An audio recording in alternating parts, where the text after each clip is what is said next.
ಯೆಹೋವನಿಗೆ ಕೃತಜ್ಞತಾ ಸ್ತುತಿ ಮಾಡಿರಿ. ಆತನು ಒಳ್ಳೆಯವನು, ಆತನ ಕೃಪೆಯು ಶಾಶ್ವತವು. ಇಸ್ರಾಯೇಲರು ಆತನ ಕೃಪೆಯು ಶಾಶ್ವತವೆಂದು ಹೇಳಲಿ. ಆರೋನನ ಮನೆತನದವರು ಆತನ ಕೃಪೆಯು ಶಾಶ್ವತವೆಂದು ಹೇಳಲಿ. ಯೆಹೋವನ ಭಕ್ತರು ಆತನ ಕೃಪೆಯು ಶಾಶ್ವತವೆಂದು ಹೇಳಲಿ. ಪ್ರಾರ್ಥನೆ ಮಾಡಿಕೊಳ್ಳುವ.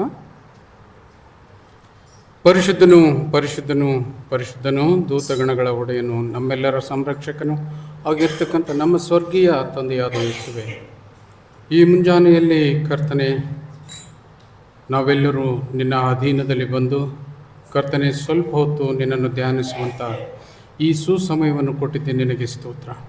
ಈ ಆರಾಧನೆಯ ಮೊದಲಿಗನು ಮಧ್ಯಸ್ಥನು ಕೊನೆಯವರೆಗೂ ನಮ್ಮ ಸಂಗಡಿಗನಾಗಿದ್ದು ನಡೆಸಬೇಕಾಗಿ ಕರ್ತನಾದ ಯೇಸುವೆ ನಿನ್ನ ಹೆಸರಿನಲ್ಲಿ ಬೇಡಿಕೊಂಡಿದ್ದೇವೆ ನಮ್ಮ ತಂದೆಯೇ. ಆಮೆನ್.